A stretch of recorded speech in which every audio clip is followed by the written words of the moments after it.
حاضرین گرامی، مسئلہ کیا ہے؟ مسئلہ یہ ہے، یاد رکھیے، پیارے نبی صلی اللہ علیہ وسلم نے جس کو دین بتایا، قرآن نے جس کو دین کہا، وہی دین ہے۔ اس کے علاوہ کوئی چیز دین نہیں بن سکتی۔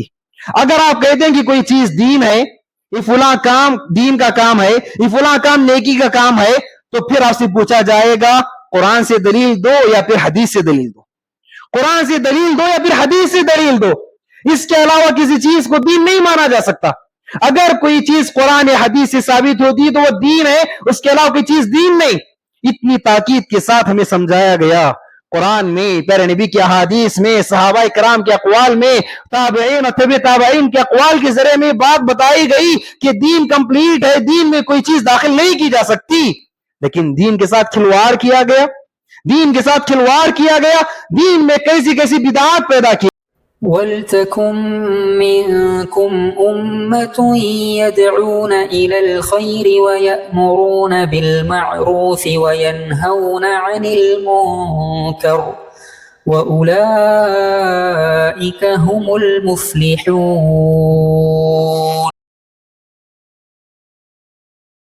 ونستغفره ونعوذ بالله من شرور أنفسنا ومن سيئات أعمالنا، من يهده الله فلا مضل له ومن يضلل فلا هادي له، أشهد أن لا إله إلا الله وحده لا شريك له، وأشهد أن محمدا عبده ورسوله۔ يا أيها الذين آمنوا اتقوا الله حق تقاته ولا تموتن إلا وأنتم مسلمون۔ يا أيها الناس اتقوا ربكم الذي خلقكم من نفس واحدة وخلق منها زوجها وبث منهما رجالا كثيرا ونساء، واتقوا الله الذي تساءلون به والأرحام إن الله كان عليكم رقيبا۔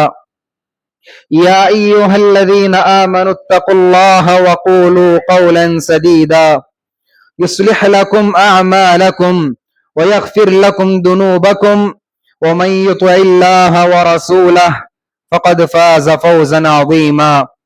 أما بعد فإن خير الحديث كتاب الله، وخير الهدي هدي محمد صلى الله عليه وسلم، وشر الأمور محدثاتها، وكل محدثة بدعة، وكل بدعة ضلالة، وكل ضلالة في النار۔ أعوذ بالله السميع العليم من الشيطان الرجيم، من همزه ونفخه ونفسه، بسم الله الرحمن الرحيم۔ اليوم أكملت لكم دينكم وأتممت عليكم نعمتي ورضيت لكم الإسلام دينا۔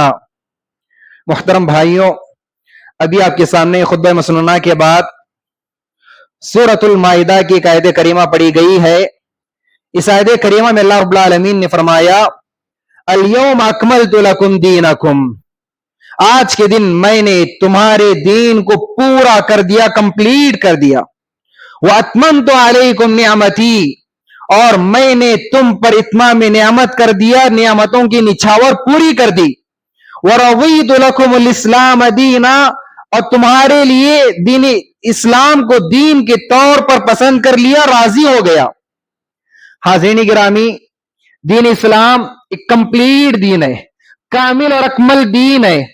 انسان کے پیدا ہونے سے لے کر انسان کے مرنے تک، انسان کی صبح اٹھنے سے لے کر رات کے سونے تک، چاہے بچہ ہو، چاہے جوان ہو، چاہے بوڑھا ہو، چاہے مرد ہو، چاہے عورت ہو، جو بھی ہو، غریب ہو، فقیر ہو، ہر ایک کے لیے دین اسلام کمپلیٹ ہے۔ اب دین اسلام میں نہ کسی چیز کو ایڈ کیا جا سکتا ہے، نہ دین اسلام سے کسی چیز کو ریموو کیا جا سکتا، نکالا جا سکتا ہے۔ دین اسلام کمپلیٹ دین ہے۔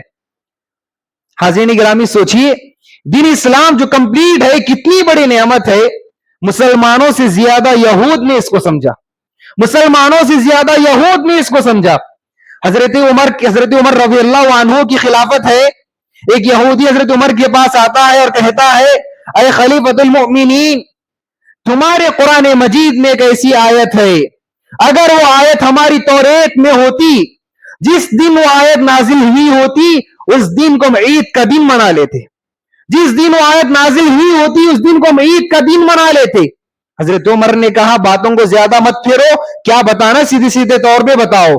تو یہودی نے کہا تمہارے قرآن مجید میں جو آیت ہے الیوم اکملت لکم دینکم, کہ میں نے تمہارے لیے تمہارے دین کو کمپلیٹ کر دیا, اب نہ اس دین میں کوئی چیز داخل کرنے کی ضرورت ہے اور نہ اس دین سے کوئی چیز نکالی جا سکتی ہے, یہ آیت جو تمہارے قرآن مجید میں ہے یہ اتنی ہمیں پسند ہے کہ اگر یہ آیت ہماری توریت میں ہوتی تو جس دن یہ آیت نازل ہوئی ہوتی اس دن کو ہم عید کا دن منا لیتے. سبحان اللہ. حضرت عمر نے کہا یہ آیت کی اہمیت کو میں بھی جانتا ہوں, یہ آیت کب نازل ہوئی, کس دن نازل ہوئی, کس گھڑی نازل ہوئی اور کہاں نازل ہوئی, ہر چیز کو میں جانتا ہوں. اور سبحان اللہ, جب پیارے نبی صلی اللہ علیہ وسلم عرفہ کے میدان میں تھے, عرفہ کا خطاب پیارے نبی صلی اللہ علیہ وسلم نے لاکھوں صحابہ کے سامنے دیا, تو پیارے نبی صلی اللہ علیہ وسلم نے اس وقت فرمایا الا هل بلغت, الا هل بلغت, اے میرے صحابہ بتاؤ کیا دین کو میں نے تمہارے تک پہنچا دیا, دین کی پہنچانے کی ذمہ داری جو مجھ پر تھی کیا میں نے تم تک تمہارے دین کو پہنچا دیا. تمام صحابہ جو لاکھوں کی تعداد میں تھے, تمام صحابہ نے ایک زبان ہو کر کہا اے اللہ کے رسول, آپ پر جو ذمہ داری ڈالی گئی تھی, آپ کے پاس جو امانت تھی, پوری آپ نے پہنچا دی, پوری آپ نے پہنچا دی. اس وقت اللہ رب العالمین کو گواہ بناتے ہوئے پیارے نبی صلی اللہ علیہ وسلم نے فرمایا اللہم اشہد, اللہم اشہد, اے اللہ گواہ رہنا کہ مجھ پر تو نے جو ذمہ داری ڈالی وہ ذمہ داری میں نے پوری کی, دین کو جو پہنچانا تھا تیرے بندوں تک وہ دین کو میں نے پہنچا دیا.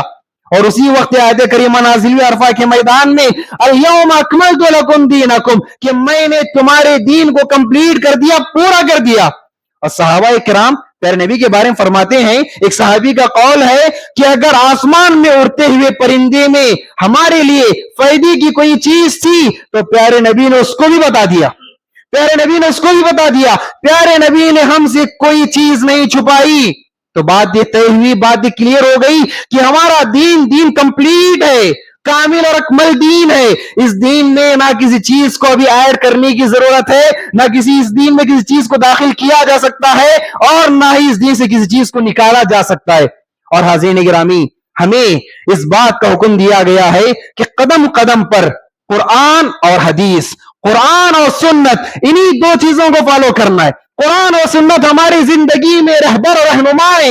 زندگی کی کوئی مشکل ہو, کوئی مصیبت ہو, کوئی پریشانی ہو, اس کا حل تمہیں تلاش کرنا ہے یا تو قرآن یا تو حدیث, یا تو قرآن یا تو سنت. ان دونوں کے علاوہ ہمارے لیے کوئی رہبر نہیں, کوئی رہنما نہیں. قرآن مجید میں کہاں کہا گیا قل ان کنتم تحبون اللہ فاتبعونی, اطیعوا اللہ واطیعوا الرسول. کتنی جگہ قرآن مجید میں کہا گیا اللہ کی اطاعت کرو, اللہ کے بعد اللہ کے رسول کی اطاعت کرو. قل ان کنتم تحبون اللہ, اے لوگوں اگر تم چاہتے ہو کہ تم اللہ تعالیٰ سے محبت کرو, فاتبعونی, تو اللہ سے اگر محبت کرتے ہو تو میری اتباع کرو, میری اتباع کرو. قل ان کنتم تحبون اللہ فاتبعونی, میری اتباع اس بات کی گواہی ہے, میری بات ماننا اس بات کی گواہی ہے کہ تم اللہ رب العالمین سے محبت کرتے ہو. تو حاضرین گرامی, ہمارا دین کمپلیٹ دین ہے, اور اللہ رب العالمین نے بارہا ہمیں حکم دیا کہ زندگی میں قدم قدم پر پیارے نبی کی بات ماننی ہے. پیارے نبی نے جو بات ہمیں بتائی اس بات کو لے لینا ہے, اور جس بات سے ہمیں روکا اس بات سے رک جانا ہے. وما آتاکم الرسول فخذوہ وما نہاکم عنہ فانتہوا, اے لوگو رسول جو چیز بھی تمہیں دے اس کو لے لو, وما نہاکم عنہ فانتہوا, اور جس چیز سے بھی روکے اس چیز سے رک جاؤ. وان ھذا صراطی مستقیما فاتبعوہ, اے نبی آپ کہہ دیجئے کہ میرا راستہ ہے بالکل کشادہ ہے اور سیدھا راستہ ہے, اسی راستے کی پیروی کرنا. ولا تتبعوا السبل, اس راستے کے علاوہ کسی اور دین کی, کسی اور راستے کی پیروی نہ کرنا. تو حاضرین گرامی, زندگی میں قدم قدم پر ہمیں قرآن اور حدیث انہی دو کو فالو کرنا ہے. اس کے علاوہ میری من کی بات, آپ کے من کی بات, کسی اور امام کی بات, کسی اور پیر کی بات, کسی اور بابا کی بات دین میں کوئی چل نہیں سکتی, وہ کسی کے لیے رہبر اور دلیل بن نہیں سکتی. ہمارے لیے دلیل ہے تو قرآن ہے, ہمارے لیے دلیل ہے تو سنت اور حدیث ہے. اس کے علاوہ ہمارے لیے نہ کوئی دلیل ہے نہ کوئی حدیث ہے. لیکن حاضرین گرامی, جب اتنا ہمیں قرآن اور حدیث کو فالو کرنے کا حکم دیا گیا, زندگی میں قدم قدم پر پیارے نبی کے طریقے کو فالو کرنے کا حکم دیا گیا, اس کے باوجود کیا ہوا؟ اس کے باوجود کیا ہوا؟ مسلمانوں نے دین کے ساتھ کھلواڑ کیا، دشمنان نے دین کے ساتھ کھلواڑ کیا، دین میں اپنی پسند کی چیزیں داخل کی، دین میں جو چیز ان کو پسند آئی رسم و رواج کو دین کی شکل دے دیا، اپنی پسند کی چیزوں کو دین کی شکل دے دیا۔ یاد رکھیے حضرت عائشہ فرماتی ہیں من احدث فی امرنا ھذا ما لیس من فهو رد، جو کوئی اپنی پسند کی چیز دین اسلام میں داخل کرے گا، دین اسلام میں ایڈ کرے گا، ما لیس من، پیارے نبی نے اس کا حکم نہیں دیا، قرآن مجید میں اس کا حکم موجود نہیں، فهو رد، تو وہ مردود ہے، وہ دھتکار دی جائے گی۔ انسان اس کو کتنا اچھا کیوں نہ سمجھے، کبھی وہ دین کا حصہ بن نہیں سکتا۔ جس کو پیارے نبی نے دین کہا، جس کو قرآن نے دین کہا، وہ دین ہے، اس کے علاوہ کوئی کچھ بھی کہے وہ کبھی دین بن نہیں سکتا، وہ کبھی دین نہیں بن سکتا۔ امام مالک رحمہ اللہ نے کہا اگر کوئی بندہ یہ سمجھتا ہے کہ میں دین میں ایک نئی چیز کو ایڈ کروں گا، دین میں ایک نئی چیز کو داخل کروں گا، ایک نئے عمل کو داخل کروں گا، اور وہ عمل بڑا اچھا ہے، وہ عمل بڑا نیکیوں والا ہے، تو اس نے گویا پیارے نبی کو خائن سمجھا، اس نے پیارے نبی کے بارے میں خیانت کا دعویٰ کیا۔ وہ گویا کہہ رہا ہے کہ پیارے نبی نے خیانت کی، اور پیارے نبی پر جو امانت ڈالی گئی تھی دین کو پہنچانے کی، پیارے نبی نے اس امانت کو پہنچایا نہیں، اس امانت میں خیانت کی، ہو گیا اپنی زبان سے کہہ رہا ہے۔ کوئی بندہ اگر کہے کہ مجھے ایک ایسا عمل معلوم ہے، اس کا بڑا ثواب ہے، اللہ کو بڑا پسندیدہ ہے، نہ قرآن میں ہے نہ حدیث میں ہے، اس کا مطلب کیا ہے؟ اس کا مطلب یہ کہ پیارے نبی نے اس چیز کو بتایا نہیں، پیارے نبی نے ہم سے چھپائے رکھا، اور میں اب تمہیں بتا رہا ہوں، تم اس چیز کو فالو کرو۔ امام مالک رحم اللہ نے ایک جملہ کہا، پیارے نبی کے دور میں، پیارے نبی کے زمانے اور ٹائم میں جو چیز دین نہیں تھی، قیامت کی صبح تک وہ چیز دین نہیں ہو سکتی، قیامت کی صبح تک وہ چیز دین نہیں ہو سکتی، گرچہ پوری انسانیت اس کو اپنا لے۔ کبھی ہو نہیں سکتا کہ پوری انسان اس کو اپنا لے، لیکن اگر پوری انسانیت بھی اپنا لے، پورے دنیا کے انسان اس کو اپنا لے، تب بھی وہ دین کی چیز بن نہیں سکتی۔ اور حضرت ابن عمر نے کہا اگر کسی چیز کے بارے میں لوگ سمجھنے لگے کہ بڑا اچھا عمل ہے، بڑا نیکی کا کام ہے، پورے لوگ اس کو اچھا سمجھنے لگے، لیکن پورے لوگوں کے اچھے سمجھنے کی وجہ سے وہ دین کا حصہ بن نہیں سکتا۔ جس کو پیارے نبی نے دین کہا وہ دین ہے، اور جس کو پیارے نبی نے دین نہیں کہا، قیامت کی صبح تک وہ دین بن نہیں سکتا۔ حاضرین گرامی، مسئلہ کیا ہے؟ مسئلہ یہ ہے، یاد رکھیے پیارے نبی صلی اللہ علیہ وسلم نے جس کو دین بتایا، قرآن نے جس کو دین کہا، وہی دین ہے، اس کے علاوہ کوئی چیز دین نہیں بن سکتی۔ اگر آپ کہتے ہیں کہ کوئی چیز دین ہے، یہ فلاں کام دین کا کام ہے، یہ فلاں کام نیکی کا کام ہے، تو پھر آپ سے پوچھا جائے گا قرآن سے دلیل دو یا پھر حدیث سے دلیل دو، قرآن سے دلیل دو یا پھر حدیث سے دلیل دو، اس کے علاوہ کسی چیز کو دین نہیں مانا جا سکتا۔ اگر کوئی چیز قرآن یا حدیث سے ثابت ہوتی ہے تو وہ دین ہے، اس کے علاوہ کوئی چیز دین نہیں۔ اتنی تاکید کے ساتھ ہمیں سمجھایا گیا، قرآن میں، پیارے نبی کی احادیث میں، صحابہ کرام کے اقوال میں، تابعین اور تبع تابعین کے اقوال کے ذریعے میں بات بتائی گئی کہ دین کمپلیٹ ہے، دین میں کوئی چیز داخل نہیں کی جا سکتی، لیکن دین کے ساتھ کھلواڑ کیا گیا، دین کے ساتھ کھلواڑ کیا گیا، دین میں کیسی کیسی بدعات پیدا کی گئی۔ اور حاضرین گرامی یاد رکھیے، شیطان کا ازل سے طریقہ رہا ہے، شیطان کا شروع دن سے طریقہ رہا ہے۔ پہلی کوشش تو شیطان کی ہی ہوتی ہے کہ کسی بھی طرح ایک انسان کو دین سے دور کر دے، شرک میں اس کو ملوث کر دے، دین سے دور کر کے، توحید سے دور کر کے غیر اللہ کی عبادت میں اس کو لگا دے۔ اگر انسان غیر اللہ کی عبادت میں نہیں پھنسا، شرک میں نہیں پھنسا، اس سے بچ گیا اور دین پر آ گیا، تو شیطان کی سیکنڈ کوشش یہ ہوتی ہے کہ کسی بھی طرح اس کو بدعات کے راستے میں لگا دیتا ہے، اس کو بدعات کے راستے میں لگا دیتا ہے۔ کیوں؟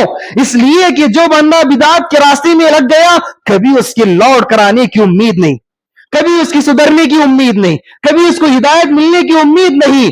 اور جب ابلیس کو جنت سے نکالا گیا تبھی اس نے چیلنج کیا، لَأَقْعُدَنَّ لَهُمْ صِرَاطَكَ الْمُسْتَقِيمَ، پروردگار اے اللہ تیرے بندوں کو میں صراط مستقیم پر بیٹھ کر گمراہ کروں گا، دین کے راستے سے تیرے بندوں کو گمراہ کروں گا۔ شرک سے ذریعے انسان کو گمراہ کیا سمجھ میں آتا ہے،